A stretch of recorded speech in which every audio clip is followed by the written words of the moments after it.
जय हिंद. सदाभाऊ खोत आणि देवेंद्र फडणवीसांचे पाय चाटल्याशिवाय तुमचं नाही होत.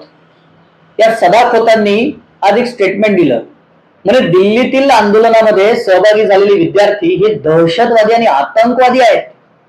अरे सदाभाऊ खोत, तुम्हाला भिकेच्या स्वरूपात मिळालेली आमदारकी टिकवण्यासाठी तुम्ही काहीही बोलणार, काहीही सांगणार आणि लोक ऐकणार, ते खपवून घेणार. ते याच महाराष्ट्रामध्ये तुम्ही शेतकऱ्यांची आंदोलनं केली, तुम्ही एसटी कर्मचाऱ्यांची आंदोलनं केली, इतका उपद्रव केला, इतका घोडदंग घातला.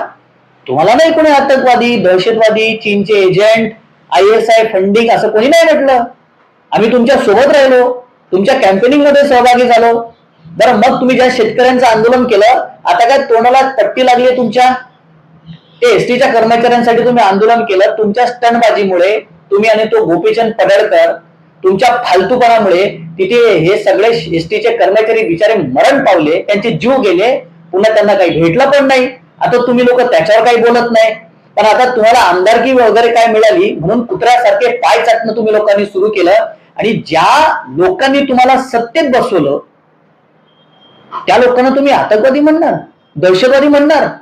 आणि ते आमच्या नागपूरचे बावनकुळे ते असे म्हणाले की म्हणजे तिथे 3-4 ट्रक भरून दगड कुठून आली आणि असामाजिक तत्व त्या आंदोलनामध्ये सहभागी झाले होते. अहो बावनकुळे, तुमचा होम मिनिस्टर तिथेच बसतो दिल्लीला जंतर मंतरच्या बाजूला, त्याला विचारा जरा दगड कुठून आलेत म्हणून.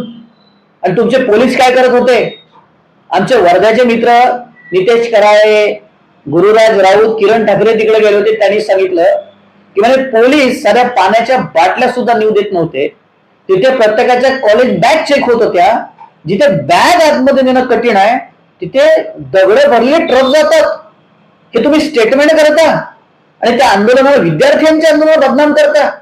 अरे लाजा वाटू द्या रे जरा.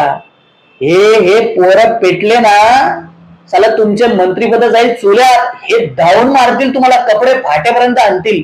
म्हणून जरा जिभेला हार ठेवा, जरा संयमाने बोला, त्या विद्यार्थ्यांचं म्हणणं ऐकून घ्या, त्यांना प्रतिसाद द्या आणि चर्चा करून मार्ग सोडा. नाहीतर ना तुम्हाला हीच पोरं सुट्टी देणार नाही. तुम्हाला याच पोरांनी सत्तेत बसवलं होतं आणि हेच पोरं तुम्हाला सत्तेतून उकडून फेकल्याशिवाय सुद्धा राहणार नाही. एवढा भान तुम्ही लोकांनी बोलण्यापूर्वी ठेवलं पाहिजे. आणि राहिला सदा खोतचा मुद्दा, सदाभाऊ, तुमची आंदोलन आम्ही पाहिली, ते बघतच आम्ही लहानाची मोठं झालो. पण तुम्हाला एवढंच म्हणेल, काय होतास तू, काय झालास तू, सुधार.